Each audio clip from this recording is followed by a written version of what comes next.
জনাব তারেক রহমান বক্তব্য নিয়ে আসছেন। ওই নেতা আছে, ওই নেতা আছে, ও সেই নেতা তারেক রহমান, তারেক দুনিয়ার মজদুর। বক্তব্য নিয়ে আসছেন মাননীয় প্রধান অতিথি প্রধানমন্ত্রী জনাব তারেক রহমান। আস্তে আস্তে এ ঢোল ভাই, ঢোল বন্ধ করতে হবে। এ ঢোল ভাই, আচ্ছা এখন এখন এখন স্থির হতে হবে। বিসমিল্লাহির রহমানির রহিম।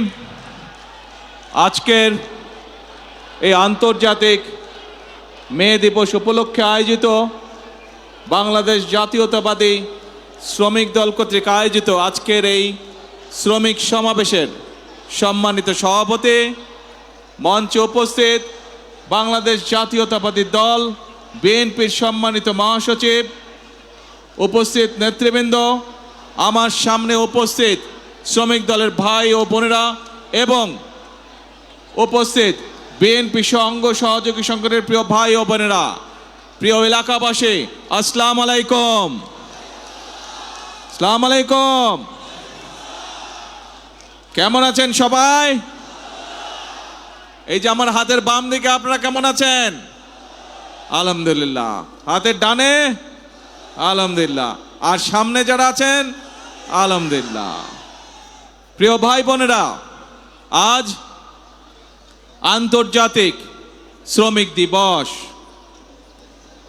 এই আন্তর্জাতিক শ্রমিক দিবস উপলক্ষে আমি প্রথমেই শ্রদ্ধার সঙ্গে স্মরণ করতে চাই যে সকল শ্রমিক ভাইরা 1971 সালে স্বাধীনতা যুদ্ধে শহীদ হয়েছিলেন, যে সকল শ্রমিক ভাইরা 90-এ স্বৈরাচার বিরোধী আন্দোলনে আত্মহতি দিয়েছেন এবং শুধুমাত্র জুলাই আগস্ট মাসে যে আন্দোলন ছাত্র জনতার, সেখানেই শ্রমিক দলের যে 72 জন শ্রমিক সদস্য শহীদ হয়েছেন সহ সকল গণতন্ত্রের আন্দোলনে শহীদদেরকে আমি আজ এই দিবসে স্মরণ করতে চাই।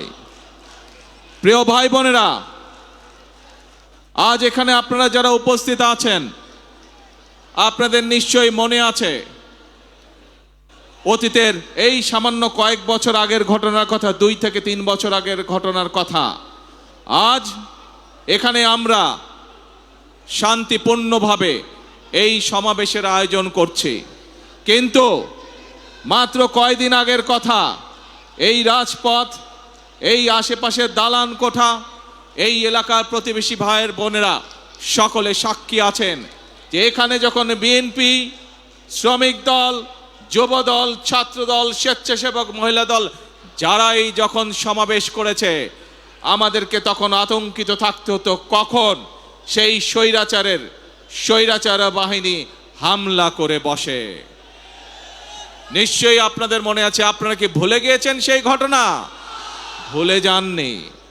এবং আজ থেকে 2 বছর আগের ঘটনা, প্রায় 2024 সালের 5ই আগস্ট বাংলাদেশের মানুষ স্বৈরাচারকে ছাত্র জনতার আন্দোলনের মাধ্যমে বিদায় করে দিয়েছে এই দেশ থেকে। প্রিয় ভাই বোনেরা, সেই স্বৈরাচারের বিগত প্রায় 1 যুগের বেশি সময় আমরা কি দেখেছি? আমরা দেখেছি শুধু যে শ্রমিককে তার অধিকার থেকে বঞ্চিত করা হয়েছে তা নয়, শুধু যে ছাত্রদেরকে তাদের অধিকার থেকে বঞ্চিত করা হয়েছে তা নয়, শুধু যে শিক্ষকদেরকে তাদের অধিকার থেকে বঞ্চিত করা হয়েছে তা নয়, শুধু যে নারীদেরকে তাদের অধিকার থেকে বঞ্চিত করা হয়েছে তা নয়, এই দেশের প্রত্যেকটি খেটে খাওয়া মানুষকে তার অধিকার থেকে বঞ্চিত করা হয়েছে। এই দেশের মানুষের রাজনৈতিক অধিকার থেকে দেশের মানুষকে বঞ্চিত করা হয়েছে। বঞ্চিত করা হয়েছিল তাদেরকে তাদের অর্থনৈতিক অধিকার থেকে। প্রিয় ভাই বোনেরা, সেজন্যই এই দেশের মানুষ এই দেশ থেকে ছাত্র জনতা ঐক্যবদ্ধভাবে একত্রিত হয়ে গণ অভ্যুত্থানের মাধ্যমে স্বৈরাচারকে বিদায় করেছে এই দেশ থেকে। আমরা দেখেছি স্বৈরাচারের সময় কিভাবে দেশের অর্থনীতিকে লুটপাটের মাধ্যমে ধ্বংস করে দেওয়া হয়েছিল। আমরা দেখেছি কিভাবে দেশের শিল্প কলকারখানাগুলোকে ধীরে ধীরে বন্ধ করে দেওয়া হয়েছিল এবং এক পর্যায়ে গিয়ে ধ্বংস করে দেওয়া হয়েছিল, এবং বিদেশি জিনিসকে কিভাবে এই দেশে আমদানি নির্ভর করে হয়েছিল, এই দেশের পুরো অর্থনীতিকে কিভাবে ধীরে ধীরে আমদানি নির্ভর করে গড়ে তোলা হয়েছিল। আমরা দেখেছি কিভাবে স্বৈরাচারের সময় এই দেশ থেকে এই দেশের শিক্ষা ব্যবস্থাকে ধ্বংস করে দেওয়া হয়েছিল। আমরা দেখেছি এই দেশের স্বাস্থ্য ব্যবস্থাকে স্বৈরাচারের এক যুগ সময় কিভাবে ধ্বংস করে দেওয়া হয়েছিল। প্রিয় ভাই বোনেরা, যে কয়টি সেক্টরের কথা আপনাদের সামনে আমি তুলে ধরলাম, এই প্রত্যেকটি সেক্টরে হাজারো লক্ষ কোটি শ্রমিক কাজ করে, এবং এভাবেই দেশের প্রত্যেকটি সেক্টরকে ধ্বংস করার মাধ্যমে বাংলাদেশের সকল শ্রেণীপেরা মানুষকে আঘাত করা হয়েছিল। বাংলাদেশের শ্রমিকদের ভাগ্য নিয়ে ছিনিমিনি খেলা হয়েছিল সেই দিন। প্রিয় ভাই বোনেরা, 2024 সালের 5ই আগস্ট মানুষ সেই স্বৈরাচারকে দেশ থেকে বিতাড়িত করেছে। এখন শ্রমিক, শিক্ষক, ছাত্র, নারী, পুরুষ সকলে মিলে এখন হচ্ছে দেশ গড়ার পালা। প্রিয় ভাই বোনেরা, আমার সামনে একটি ব্যানার আছে, সেই ব্যানারের মধ্যে লেখা রয়েছে বন্ধ কলকারখানা চালু করতে হবে। প্রিয় ভাই বোনেরা, বর্তমান সরকার বিএনপি সরকার, জনগণের ভোটে নির্বাচিত সরকার, এবং সেই জন্যই সরকার গঠিত হওয়ার পরে সাথে সাথেই আমি সংশ্লিষ্ট ব্যক্তিবর্গকে সাথে নিয়ে বসেছি এবং নির্দেশনা দিয়েছি, এবং আপনারা জানলে খুশি হবেন, এই সপ্তাহে গত 1 মাস আগে আমি নির্দেশনা দিয়েছি যে কিভাবে আমরা কত দ্রুত আমরা বন্ধ কলকারখানা কোনটি চালু করতে পারবো, যাতে আবার সেই সকল শ্রমিক যারা কর্মসংস্থান হারিয়ে বেকার হয়ে গিয়েছিল সেই সকল শ্রমিকের কর্মের ব্যবস্থা আমরা করতে পারি। সেই মিটিংটি এই সপ্তাহে আবার নির্ধারিত হয়েছে। ইনশাআল্লাহ বাংলাদেশের অনেকগুলো কলকারখানা যেগুলো বন্ধ হয়ে গিয়েছে বিগত বছরগুলোতে, পর্যায়ক্রমিকভাবে আমরা সেই কলকারখানাগুলোকে আবার চালু করার উদ্যোগ গ্রহণ করেছি। প্রিয় ভাই বোনেরা, শুধু এই বন্ধ কলকারখানা চালু হলেই সকল শ্রমিকের কর্মসংস্থানের ব্যবস্থা হবে না, আমরা জানি। এই শ্রমিকদের পাশাপাশি আরো বহু লক্ষ, হাজারো লক্ষ বেকার এখন এই দেশে রয়ে গিয়েছে, যাদের জন্য দেশে আমাদের কর্মসংস্থানের ব্যবস্থা করতে হবে, যাদের জন্য একই সাথে আমাদেরকে বিদেশেও কর্মসংস্থানের ব্যবস্থা করতে হবে। এবং সেই জন্যই আমরা বিদেশি বিনিয়োগকারী সহ দেশীয় বিনিয়োগকারীদের সাথে এরই ভিতরে আলাপ আলোচনা শুরু করেছি। আমরা তাদেরকে উৎসাহ প্রদান করছি, আমরা তাদের বিভিন্ন সমস্যা সমাধানের চেষ্টা করছি, যাতে করে সেই বিনিয়োগকারীরা সে দেশেই হোক অথবা বিদেশি হোক এই দেশে কলকারখানা তৈরি করে। কারণ আমরা জানি এই দেশে কলকারখানা তৈরি হলে এই দেশের শ্রমিকরা কর্মসংস্থানের সুযোগ হবে তাদের। আমরা জানি শ্রমিকরা যদি ভালো থাকে তাহলে বাংলাদেশ ভালো থাকবে। আমরা জানি কৃষকরা যদি ভালো থাকে তাহলে এই বাংলাদেশ ভালো থাকবে। অর্থাৎ সাধারণ খেটে খাওয়া মানুষ যখন ভালো থাকবে তখনই এই দেশ বাংলাদেশ ভালো থাকবে। এবং সেই জন্যই প্রিয় ভাই বোনেরা, আপনারা দেখেছেন, আমরা জানি, আমরা বিষয়টি সম্পর্কে ওয়াকিফাল আছি। এইখানে রাস্তা, ঢাকা শহরের বিভিন্ন রাস্তায় আপনারা দেখেছেন হকার ভাইরা ছিল, কিন্তু যানজট সহ সাধারণ মানুষের চলাফেরার অসুবিধার জন্য আমরা হকার ভাইদেরকে সরিয়ে দিয়েছি। কিন্তু আমরা এটাও বুঝি তারাও মানুষ, তাদেরও পরিবার আছে, তাদেরকেও চলতে হবে, খেয়ে পড়ে তাদেরকেও বাঁচতে হবে। সেজন্যই আমি সংশ্লিষ্ট কর্তৃপক্ষকে সাথে সাথে নির্দেশনা দিয়েছি যে হকার উচ্ছেদ করলে শুধু হবে না, এই মানুষগুলো যাতে খেয়ে পড়ে বাঁচতে পারে, কর্মসংস্থান মানে ব্যবসা করতে পারে, তারও ব্যবস্থা করতে হবে। এবং আপনারা দেখেছেন এরই মধ্যে তার প্রক্রিয়া শুরু হয়েছে। আমরা জানি সকলকে হয়তো একসাথে আমরা ব্যবস্থা করে দিতে পারবো না, পর্যায়ক্রমিকভাবে আমরা ব্যবস্থা করব, কিন্তু ইনশাল্লাহ আপনাদের নির্বাচিত সরকার অবশ্যই খেটে খাওয়া মানুষের কর্মসংস্থানের ব্যবস্থা করবে। এবং সে কারণেই আপনারা দেখেছেন গতকাল থেকে উত্তর মহানগরী এবং দক্ষিণ মহানগরীতে এই প্রক্রিয়া শুরু হয়ে গিয়েছে। আমরা পর্যায়ক্রমিকভাবে যারা হকার ভাই তাদেরকে তারা যাতে শান্তিতে ব্যবসা বাণিজ্য করতে হয়, কোনো রকম বিশৃঙ্খলার মধ্যে যাতে তাদেরকে পড়তে না হয়, সেই জন্য বিভিন্ন জায়গা ঠিক করে তাদেরকে ধীরে ধীরে সেই জায়গায় আমরা পুনর্বাসনের চেষ্টা করছি। প্রিয় ভাই বোনেরা, আমরা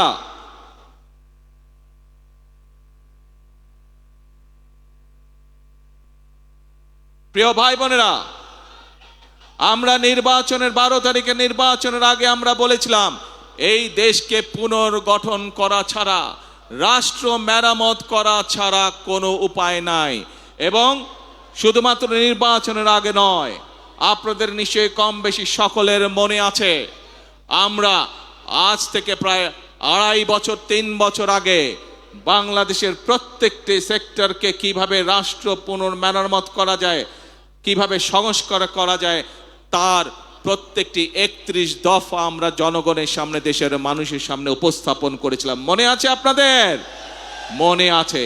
সেখানে আমরা কৃষকদের কথা বলেছি, সেখানে আমরা শ্রমিক ভাইদের কথা বলেছি, সেখানে আমরা ছাত্রদের কথা বলেছি, সেখানে আমরা নারীদের কথা বলেছি, আমরা প্রত্যেকটি শ্রেণী পেশা মানুষের কথা সেদিন আমরা সেখানে বলেছি। কারণ একটু আগেই যেই কথাটি আমি বলেছি যে এই দেশের শ্রমিক ভাইরা বাঁচলে এই দেশের মানুষ সব ভালো থাকবে, এই দেশের শ্রমিকরা বাঁচলে, কৃষকরা বাঁচলে এই দেশের মানুষ ভালো থাকবে।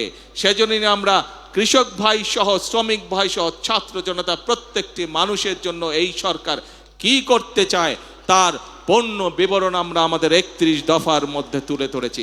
এবং প্রিয় ভাই বোনেরা, আমরা সেজন্য নির্বাচনের আগে বলেছিলাম যে আমরা শ্রেণী পেশা যাদেরকে যেই প্রতিশ্রুতি আমরা দিয়েছি সেই প্রতিশ্রুতি অনুযায়ী আমরা সরকার গঠনে সক্ষম হলে কাজ শুরু করব। এবং আপনারা দেখেছেন আমরা দ্রুততার সাথে সরকার গঠন করার সাথে সাথে আমরা আমাদের প্রতিশ্রুতির কাজগুলো শুরু করেছি। প্রিয় ভাই বোনেরা, নারীদের জন্য যে ফ্যামিলি কার্ডের কথা আমরা বলেছি, এই ফ্যামিলি কার্ড আমার শ্রমিক ভাইয়ের যে স্ত্রীরা আছেন তারা পাবেন। এই ফ্যামিলি কার্ড আমাদের কৃষক ভাইদের যে স্ত্রীরা আছেন তারা পাবেন। একইভাবে আমাদের প্রাইমারি শিক্ষক যারা আছেন তাদের স্ত্রীরা পাবেন। অর্থাৎ এইটি সকলের কাছে ধীরে ধীরে সকল পরিবারের কাছে পৌঁছবে। শ্রমিক ভাইরা যেরকম একদিকে কলে কারখানায় পরিশ্রম করে, কলকারখানাকে পরিশ্রম করে যেরকম দেশের অর্থনীতিকে মজবুত করে গড়ে তুলতে সহযোগিতা করবেন, একইভাবে রাষ্ট্র তার পরিবারের পাশে দাঁড়াবে যাতে তাকে পরিবারকে নিয়ে দুশ্চিন্তা করতে না হয়। একইভাবে আমরা ধীরে ধীরে দেশের শিক্ষা ব্যবস্থাকে গড়ে তুলতে চাই যাতে করে খেটে খাওয়া মানুষের সন্তানদেরকে লেখাপড়া নিয়ে চিন্তা করতে না হয় তাদের সন্তানদের জন্য। প্রিয় ভাই বোনেরা, একইভাবে আপনারা দেখেছেন আমরা কৃষক ভাইদের পাশে দাঁড়িয়েছি। কৃষক ভাইদের 10,000 টাকা পর্যন্ত কৃষি ঋণ আমরা মৌকুফ করে বলেছিলাম, সেই কৃষি ঋণও আমরা মৌকুফ করেছি। প্রিয় ভাই বোনেরা, আমরা শুধু কৃষক ভাইদের কৃষি ঋণই মৌকুফ করিনি, আমরা একই সাথে বলেছিলাম যে তাদেরকে আমরা কৃষক কার্ড দেব। সেই কৃষক কার্ড দেওয়ার কাজও আমরা প্রিয় ভাই বোনেরা শুরু করেছি। প্রিয় ভাই বোনেরা, আমরা বলেছিলাম এই দেশের আমাদের যে পরবর্তী প্রজন্ম আছে তাদের ভেতর থেকে আমরা পেশাদার খেলোয়াড় তৈরি করতে চাই। আজ কৃষক পরিবারের সদস্য হোক, শ্রমিক পরিবারের সদস্য হোক, শিক্ষক পরিবারের সদস্য হোক, এইরকম হাজারো পরিবারের সদস্যদের সন্তানরা আছে যারা খেলাধুলায় ভালো। আমরা আমাদের সেই খেলোয়াড়দেরকে বের করে নিয়ে আসতে চাই, তাদেরকে আমরা প্রশিক্ষণ দিতে চাই এবং একই সাথে প্রশিক্ষণ দেওয়ার মাধ্যমে আমরা আন্তর্জাতিক পর্যায়ে আমাদের খেলোয়াড়দেরকে তুলে ধরতে চাই। এবং তারই অংশ হিসাবে শহীদ রাষ্ট্রপতি জিয়াউর রহমান যেমন এই দেশের শিশুদের ভিতর থেকে যারা প্রতিভাবান তাদেরকে যেভাবে উনি নতুন কুড়ির মাধ্যমে, নতুন কুড়ি প্রতিযোগিতার মাধ্যমে ধীরে ধীরে বের করে নিয়ে এসেছিলেন, আমরাও ঠিক সেই কাজটি শুরু করেছি। নতুন কুড়ি প্রতিযোগিতার মাধ্যমে আমাদের আগামী প্রজন্মের ভিতরে কারা ভালো খেলোয়াড় আছে তাদেরকে বের করে নিয়ে আসবো। প্রিয় ভাই বোনেরা, আপনারা শুনলে খুশি হবেন, ইনশাআল্লাহ আল্লাহর রহমতে আগামীকাল থেকে আনুষ্ঠানিকভাবে আমরা এই কাজটি শুরু করতে যাচ্ছি।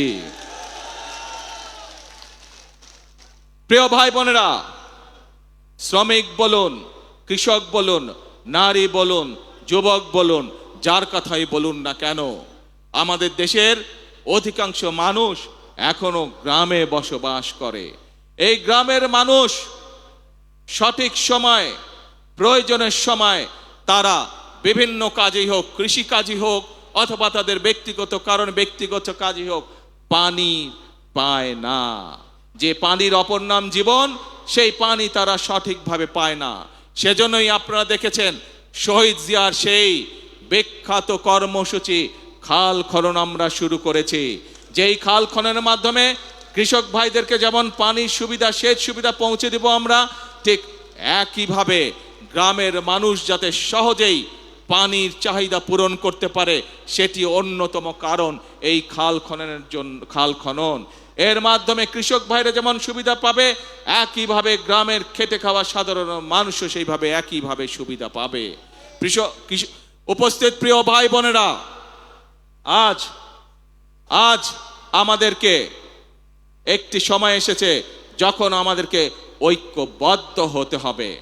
আজ যে কথাগুলো আপনাদের সামনে আমি তুলে ধরলাম, এই মোতাবেক যদি আমরা ধীরে ধীরে দেশকে এগিয়ে নিতে পারি, যদি আমরা এগিয়ে নিতে পারি, তাহলেই আমাদের পক্ষে সম্ভব কৃষক, শ্রমিক, ছাত্র, জনতা সকলের ভাগ্য পরিবর্তন। এবং এই মানুষগুলোর ভাগ্য পরিবর্তন হলেই দেশের ভাগ্যের পরিবর্তন একমাত্র সম্ভব। প্রিয় ভাই বোনেরা, বাংলাদেশের মানুষ 12 তারিখ থেকে আবারও সেই হারিয়ে যাওয়া গণতান্ত্রিক যাত্রা শুরু করেছে। আমরা অতীতে দেখেছি প্রিয় ভাই বোনেরা, যখনই বাংলাদেশ গণতন্ত্রের পক্ষে যাত্রা করেছে, আমরা দেখেছি ধীরে ধীরে এই দেশে মিল কলকারখানা গড়ে উঠেছে। প্রিয় ভাই বোনেরা, আমরা দেখেছি অতীতে যখনই বাংলাদেশ গণতন্ত্রের পক্ষে যাত্রা শুরু করেছে, তখনই বাংলাদেশের অর্থনীতি ধীরে ধীরে শক্তিশালী হওয়া ধরেছিল। প্রিয় ভাই বোনেরা, আমরা দেখেছি যখনই বাংলাদেশ গণতন্ত্রের পক্ষে যাত্রা শুরু করেছিল, তখনই আমরা দেখেছি এই দেশের শিক্ষা ব্যবস্থাগুলোতে সুন্দরভাবে ধীরে ধীরে শিক্ষার পরিবেশ ফিরে এসেছে। প্রিয় ভাই বোনেরা, বাংলাদেশ যখনই গণতন্ত্রের পক্ষে যাত্রা শুরু করেছে, গণতন্ত্রের পথে যাত্রা শুরু করেছে, আমরা দেখেছি ধীরে ধীরে বাংলাদেশ দেশনেত্রী খালেদা জিয়ার নেতৃত্বে বিশ্ব দরবারে এমার্জিং টাইগারের খেতাবে ভূষিত হয়েছিল। কিন্তু প্রিয় ভাই বোনেরা, বাংলাদেশ যখনই গণতন্ত্রের পথে যাত্রা শুরু করে, কিছু মহলের সেটি পছন্দ নয় এবং সেই সকল মহল যারা চায় না বাংলাদেশের মানুষ তার ভাগ্য পরিবর্তনের জন্য পরিশ্রম শুরু করুক, যারা চায় না বাংলাদেশ পৃথিবীর সাথে পাল্লা দিয়ে সামনে এগিয়ে যাক, সেই মহল ষড়যন্ত্র শুরু করে অতীতের মতন।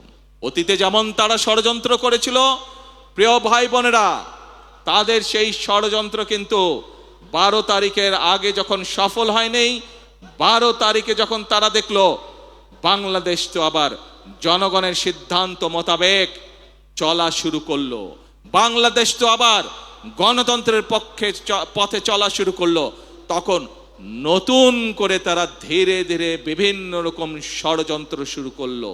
তারা চেষ্টা করছে এখন বিশ্ব দরবারে প্রথমে বাংলাদেশকে বিতর্কিত একটি অবস্থানে নিয়ে যাওয়ার জন্য।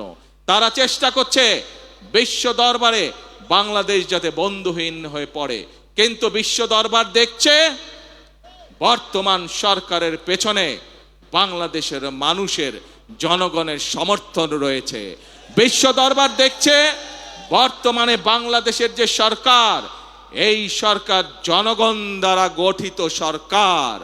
বিশ্ব দরবার দেখছে বর্তমান যে বাংলাদেশ পরিচালিত হচ্ছে যেই সরকার দ্বারা, যেই সংসদ দ্বারা, এই সংসদ, এই সরকার জনগণের দ্বারা গঠিত সংসদ, জনগণের দ্বারা গঠিত সরকার।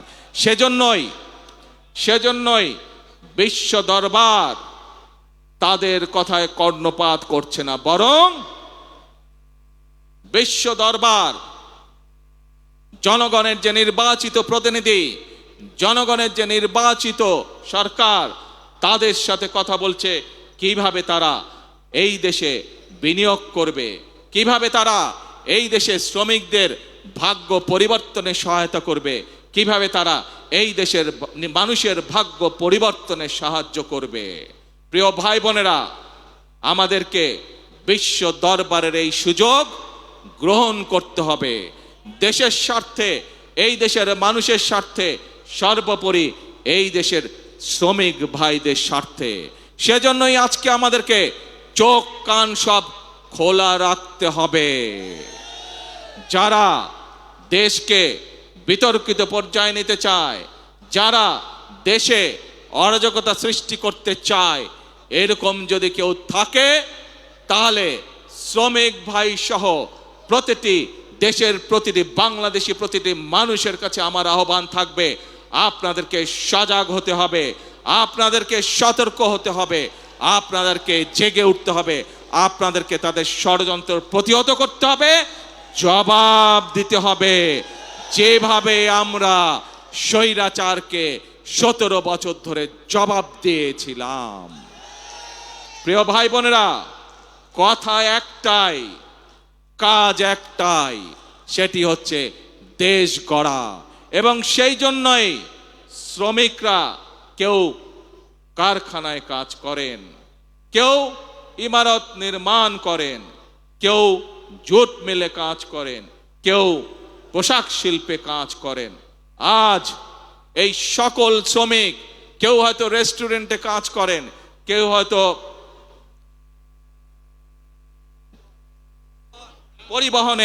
পরিবহনে কাজ করেন, বিভিন্ন পর্যায়ে বিভিন্ন শ্রেণীতে শ্রমিক ভাইরা আছেন। আজ সেই শ্রমিক ভাই সকলের উদ্দেশ্যে আমি বলতে চাই, আপনারা যেমন বিভিন্ন সেক্টরে কাজ করেন, আপনাদের খাতায় আমি আমার নামটি লেখাতে চাই একজন শ্রমিক হিসাবে। কারণ আপনি যেরকম ইমারত শ্রমিক হিসাবে এই ইমারতটি গড়ে তুলছেন, এই দালানটি গড়ে তুলছেন, আপনি একজন পাট শ্রমিক হিসাবে পাট কলের উৎপাদন যেমন বৃদ্ধি করছেন, আপনি একজন পোশাক শিল্প শ্রমিক হিসাবে পোশাক শিল্পের উৎপাদন বৃদ্ধি করছেন, ঠিক একইভাবে আপনার খাতায় নাম লিখিয়ে আমিও দেশ গড়ার কাজে নিয়োজিত করতে চাই নিজেকে। সেই জন্য আমি মনে করি, এবং একই সাথে আমি মন্ত্রী পরিষদের সকল সদস্যের নাম শ্রমিক হিসাবে অন্তর্ভুক্ত করতে চাই। কারণ আপনারা যেমন এক একটি জিনিস গড়ে তুলছেন, আমরা আপনাদের পাশে থেকে দেশ গড়ার কাজে হাত দিতে চাই, দেশকে গড়তে চাই। দেশের মানুষ পরিশ্রম করে যেভাবে সামনে এগিয়ে যাচ্ছে, তাদের সাথে থেকে, তাদের পাশে থেকে আমরা দেশকে গড়ে তুলতে চাই। এজন্যই প্রিয় ভাই বোনেরা, আমাদের নির্বাচনের সময় স্লোগান ছিল, করব কাজ সবার আগে। এইটি হচ্ছে আমাদের স্লোগান, এইটি হচ্ছে আমাদের বর্তমান স্লোগান, এইটি হচ্ছে আমাদের ভবিষ্যৎ স্লোগান। যেই স্লোগানের বলে বলিয়ান হয়ে ইনশাআল্লাহ আমরা এই প্রিয় মাতৃভূমিকে আমাদের প্রত্যাশিত বাংলাদেশ হিসেবে গড়ে তুলতে পারব। প্রিয় ভাই বোনেরা, আজকের এই মহান আন্তর্জাতিক শ্রমিক দিবসে আসুন আসুন আমরা আজকে প্রত্যেকে এখানে প্রতিজ্ঞা গ্রহণ করি। আমরা আজকে এখানে প্রত্যেকে শপথ গ্রহণ করি যে যেই বাংলাদেশের প্রত্যাশা প্রত্যেকটি নারী পুরুষ প্রত্যেকটি মানুষের মনে রয়েছে, সেই প্রত্যাশিত বাংলাদেশ গড়ে তোলার জন্য আসুন আমরা প্রত্যেকে এক একজন শ্রমিক হিসাবে, দেশ গড়ার শ্রমিক হিসাবে আমরা নিজেদেরকে প্রস্তুত করব। আমরা প্রত্যেকে এক একজন দেশ গড়ার শ্রমিক হিসাবে আমাদের জীবনের বাকি দিনগুলোকে আমরা অতিবাহিত করব। কে ভাইরা আমরা কি এই প্রতিজ্ঞা গ্রহণ করতে পারে? আমার সাথে আছেন আপনারা দেশ গড়ায়? দেশ গড়ার শ্রমিক হিসাবে কি আপনারা নাম লেখাতে রাজি আছেন? আলহামদুলিল্লাহ। প্রিয় ভাই বোনেরা, মনে রাখতে হবে শহীদ রাষ্ট্রপতি জিয়াউর রহমানের সেই একটি কথা, প্রথম বাংলাদেশ আমার, শেষ বাংলাদেশ। জীবন বাংলাদেশ আমার, মরণ বাংলাদেশ। আসুন এই বাংলাদেশই আমাদের প্রথম ঠিকানা, এই বাংলাদেশই আমাদের শেষ ঠিকানা। এটিই হোক আমাদের প্রথম এবং শেষ ঠিকানা। আজ আবারও দেশ গড়ার প্রত্যয় ব্যক্ত করে, দেশ গড়ার শপথ ব্যক্ত করে আমি আমার বক্তব্য শেষ করছি। বক্তব্য শেষ করার আগে আমি কতগুলো মানুষকে যদি শ্রদ্ধা না জানাই, ধন্যবাদ না জানাই, সেটি হবে অন্যায়। প্রিয় ভাই বোনেরা, আমার বক্তব্যের মধ্যেই আমি বলেছি এই রাজপথ এবং এই বিল্ডিং এ বসবাসকারী যে সকল প্রতিবেশী আছেন, বিগত স্বৈরাচার বিরোধী এক যুগেরও বেশি সময় যে আন্দোলন সংগঠিত হয়েছে, বিভিন্ন সময় আমরা এই রাস্তার উপরে চেষ্টা করেছি আমাদের কথাগুলো জনগণের সামনে তুলে ধরতে, এবং আমরা সেই সময় দেখেছি কিভাবে সেই স্বৈরাচারী বাহিনী আমাদের নেতাকর্মীদের উপরে অত্যাচার করেছে, নির্যাতন করেছে, গুলিগলাজ করেছে, কিভাবে আমাদের এই অফিস, এই পল্টন অফিসে তারা কিভাবে হামলা করেছিল, কিভাবে গুলিবর্ষণ করেছিল। আমাদের সেই আন্দোলনের সময় আমাদের বহু নেতাকর্মীকে এই প্রতিবেশীরা সেদিন বিভিন্নভাবে সহযোগিতা করেছেন, সাহায্য করেছেন। আমাদের এই আন্দোলনের সময় যে সকল এখানে অত্যাচার নির্যাতন হয়েছিল, তার ফলে এই মানুষগুলো অনেক কষ্ট ভোগ করেছিলেন। আমি আজ এখানে বসবাসকারী যে সকল প্রতিবেশী আছেন, আমাদের বিভিন্ন দোকানপাট থেকে শুরু করে বিভিন্ন অ্যাপার্টমেন্টের যে সকল প্রতিবেশী আছেন, তাদেরকে আমি, আমাদের নেতাকর্মীদেরকে বিভিন্ন সময় সাহায্য সহযোগিতা করার জন্য আমি আন্তরিকভাবে দলের পক্ষ থেকে তাদেরকে আন্তরিকভাবে ধন্যবাদ জানাই। প্রিয় ভাই বোনেরা, আসুন শ্রমিক দিবসে আমাদের সেই হোক প্রতিজ্ঞা। কি প্রতিজ্ঞা মনে আছে? প্রথম বাংলাদেশ আমার, শেষ বাংলাদেশ। জীবন বাংলাদেশ আমার, মরণ বাংলাদেশ। আল্লাহ হাফেজ। বাংলাদেশ জিন্দাবাদ। বাংলাদেশ জাতীয়তাবাদী দল জিন্দাবাদ।